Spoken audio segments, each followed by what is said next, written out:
Hello നമസ്കാരം. നന്നായിട്ട് വാട്ടിയെടുത്ത വാഴയിലയിൽ ചോറും മീനും മോരുകറിയും ചമ്മന്തിയും ഒക്കെ വെച്ച് ഒരു പൊതിച്ചോറ് എങ്ങനെ റെഡിയാക്കാമെന്നുള്ളതാണ് നമ്മളിന്ന് കാണാൻ പോകുന്നത്. വളരെയധികം ഓർമ്മകളും നൊസ്റ്റാൾജിയും ഒക്കെ ഉണർത്തുന്ന രീതിയിലുള്ള ഒരു വീഡിയോ ആണ്.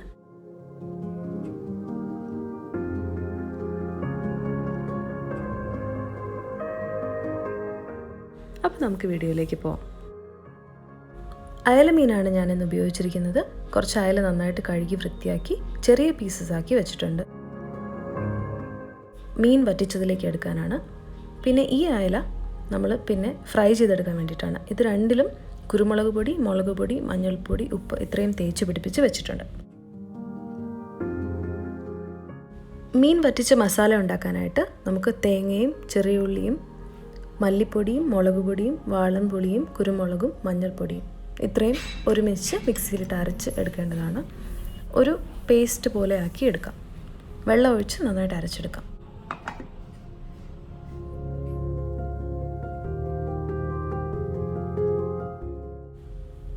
നമ്മൾ അരച്ചെടുത്ത മസാല അടുപ്പത്ത് വെച്ച് തിളപ്പിച്ച ശേഷം ഉപ്പും ചേർത്ത് കൊടുക്കുക, കറിവേപ്പിലയും ചേർത്ത് കൊടുക്കാം. അത് നന്നായി തിളച്ച് വരുമ്പോൾ നമ്മൾ മീനിൻ്റെ കഷ്ണങ്ങൾ ഇതിലോട്ട് ചേർത്ത് ഒന്ന് മൂടി വെച്ച് വേവിച്ചെടുക്കണം. മീൻ വെന്ത് വരാനായിട്ട് നമുക്ക് 10 മിനിറ്റ് മാത്രം മതി. നമുക്ക് ഇതിലോട്ട് കുറച്ച് വെളിച്ചെണ്ണ ഒഴിച്ച് കൊടുക്കാം. അപ്പോൾ തന്നെ നമുക്ക് കാണാം നന്നായിട്ട് വറ്റി വന്നിട്ടുണ്ട്. നമുക്കിത് ഓഫ് ചെയ്ത് വെക്കാം. മീൻ വറ്റിച്ചത് റെഡി ആയിട്ടുണ്ട്. അത് നമുക്ക് മൂടി മാറ്റി വയ്ക്കാം. ഇനി നമ്മൾ ചോറ് തയ്യാറാക്കാം. അതിനായിട്ട് ഞാൻ 1.5 കപ്പ് മട്ട അരിയാണ് എടുത്തിരിക്കുന്നത്. നന്നായിട്ട് കഴുകി അരമണിക്കൂർ വെള്ളത്തിൽ കുതിർത്ത് വെച്ച ശേഷം കുക്കറിൽ 5 കപ്പ് വെള്ളത്തിൽ 3 വിസിൽ വേവിച്ചെടുക്കുമ്പോൾ നമുക്ക് മട്ട അരി ഇതുപോലെ വെന്ത് കിട്ടും. അപ്പോൾ അങ്ങനെ വേവിച്ച് ഊറ്റിയെടുക്കണം നമ്മൾ.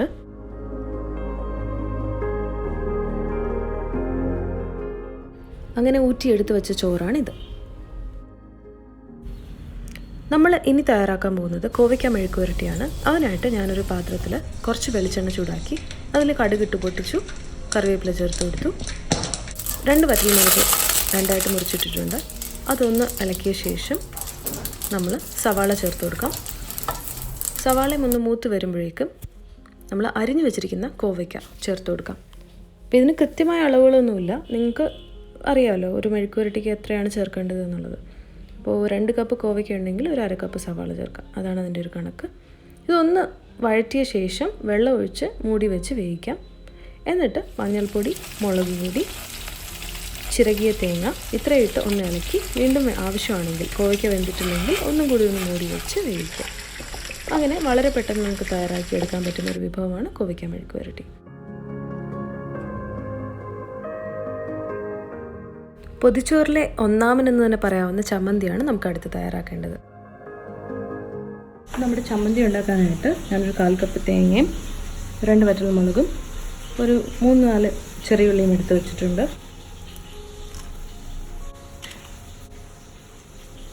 ഉപ്പ്. നമുക്കിതൊക്കെ ഒന്ന് മിക്സിയിൽ അടിച്ചെടുക്കാം. ഇത് പല രീതിയിലും ചെയ്യാറുണ്ട്. ഞങ്ങളുടെ വീട്ടിൽ ചെയ്യുന്ന ഒരു രീതിയാണ് ഈ കാണിച്ചത്.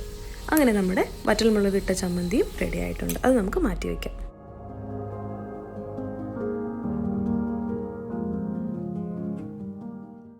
ഇനി നമുക്ക് വലിയ നിർബന്ധമില്ലാത്തൊരു ഐറ്റം ഉണ്ടാക്കാം. മോര് കാച്ചിയത് നിങ്ങൾക്ക് ആവശ്യമാണെങ്കിൽ മാത്രം ഉണ്ടാക്കാം.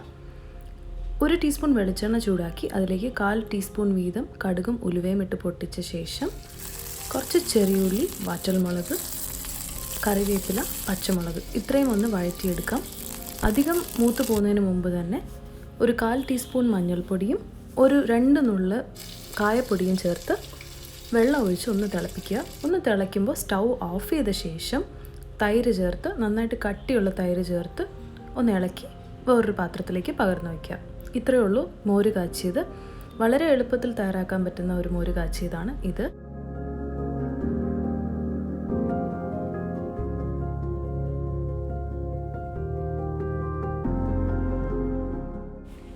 നമ്മുടെ വറ്റൽമുളക് അരച്ച ചമ്മന്തി പോലെ തന്നെ ഒരു പൊതിച്ചോറിൽ ഒഴിവാക്കാൻ പറ്റാത്തൊരു കാര്യമാണ് മുട്ട പൊരിച്ചത് അല്ലെങ്കിൽ ഓംലെറ്റ്. അതിനായിട്ട് 1-2 മുട്ട പൊട്ടിച്ചൊഴിക്കുക ഒരു ബൗളിലേക്ക്. ഒരു 1/2 സവാള അരിഞ്ഞതും ഒരു പച്ചമുളക് അരിഞ്ഞതും ചേർത്ത് ആവശ്യത്തിനുള്ള ഉപ്പ് 2 നുള്ളു ഉപ്പ് മതിയാവും ഒരു മുട്ടയ്ക്ക്.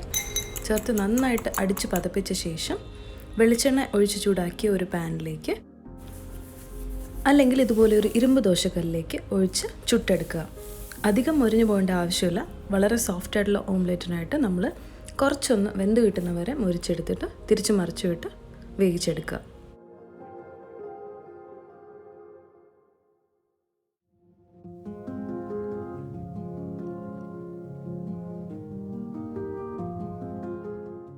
അങ്ങനെ നമ്മുടെ മുട്ട പൊരിച്ചതും റെഡി ആയിട്ടുണ്ട്. ഇനി നമുക്ക് അവസാനത്തെ ഐറ്റമായ മീൻ ഒന്ന് വറുത്തെടുക്കാം. അപ്പോൾ അതിനായിട്ട് ഞാൻ എപ്പോഴും ഇരുമ്പ് കല്ലാണ് ഉപയോഗിക്കുന്നത്. നിങ്ങൾ ഏത് പാത്രത്തിലാണോ മീൻ വറുത്തെടുക്കുന്നത് ആ പാത്രത്തിലേക്ക് വെളിച്ചെണ്ണ ഒഴിച്ച് ചൂടാക്കുക. നന്നായിട്ട് ചൂടായ വെളിച്ചെണ്ണയിലേക്ക് ഓരോ മീനും സാവധാനം വെച്ച് കൊടുക്കുക. ഞാൻ നന്നായിട്ട് കഴുകി വൃത്തിയാക്കി വരഞ്ഞ് മസാല തേച്ച് വെച്ച മീനാണ്. മസാലക്കൂട്ടിൽ ആകെക്കൂടി മുളക് പൊടിയും കുരുമുളക് പൊടിയും മഞ്ഞൾപ്പൊടിയും ഉപ്പും മാത്രമേ ചേർത്തിട്ടുള്ളൂ. അതിൻ്റെ അളവ് ഞാൻ സ്ക്രീനിൽ കൊടുക്കുന്നുണ്ട്. അപ്പോൾ അതാണ് നമ്മുടെ മീൻ പൊരിച്ചത്, അയല മീൻ പൊരിച്ചത് അല്ലെങ്കിൽ വറുത്തത്. അപ്പോൾ നമുക്ക് ഇത് തിരിച്ച് മറിച്ചു വിട്ട് നന്നായിട്ട് മൊരിഞ്ഞ് വരുന്നവരെ ഫ്രൈ ചെയ്തെടുക്കാം.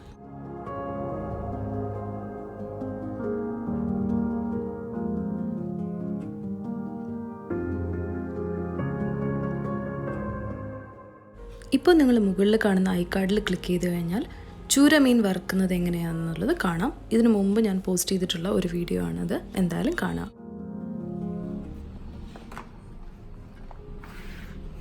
നന്നായിട്ട് കഴുകി വൃത്തിയാക്കി എടുത്ത വാഴയിലകൾ ഒന്ന് അടുപ്പത്ത് വെച്ച് വാട്ടിയെടുക്കാം. വാട്ടുന്നതിന് മുമ്പായിട്ട് അതിന് പുറകിലുള്ള ഈ ഒരു കട്ടിയുള്ള ഭാഗം നമ്മൾ കട്ട് ചെയ്ത് കളയണം. എന്നാലേ നമുക്ക് മടക്കി പൊതിയാൻ പറ്റത്തുള്ളൂ. അപ്പോൾ ഇതുപോലെ നമ്മൾ ഇല വാട്ടിയെടുക്കേണ്ടതാണ്. വാട്ടുന്നത് എന്തിനാണെന്ന് വെച്ച് കഴിഞ്ഞാൽ ഇല കീറി പോവാതിരിക്കാനാണ്. അപ്പോൾ നമ്മുടെ എല്ലാ ഐറ്റംസും ദാ ഇവിടെ റെഡി ആയിരിപ്പുണ്ട്. ചോറ്, മീൻ വറ്റിച്ചത്, ചമ്മന്തി, മോരുകറി, മുട്ട പൊരിച്ചത്, അച്ചാറ്, കോവയ്ക്ക മെഴുക്ക് പുരട്ടി, അങ്ങനെ എല്ലാം തന്നെ നമുക്കിവിടെ റെഡി ആയിരിപ്പുണ്ട്. അപ്പോൾ വാട്ടിയെടുത്ത ഇലയിലേക്ക് ചോറ് ആദ്യം വെച്ച് കൊടുക്കുക. നമുക്ക് ആവശ്യമുള്ള ക്വാണ്ടിറ്റി ചോറ് എടുക്കാം. അതിലേക്ക് ഈ കാണിക്കുന്ന പോലെ ഓരോരോ ഐറ്റംസും വച്ച് ഒതുക്കി ഒതുക്കി വയ്ക്കുക.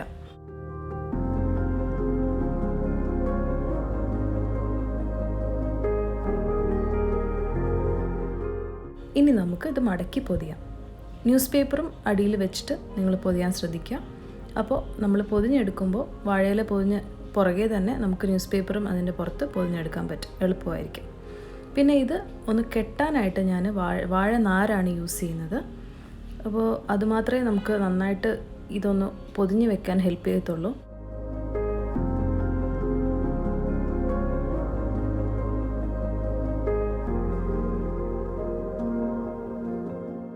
അങ്ങനെ നമ്മുടെ പൊതിച്ചോറ് നല്ല രീതിയിൽ റെഡി ആയിട്ടുണ്ട്.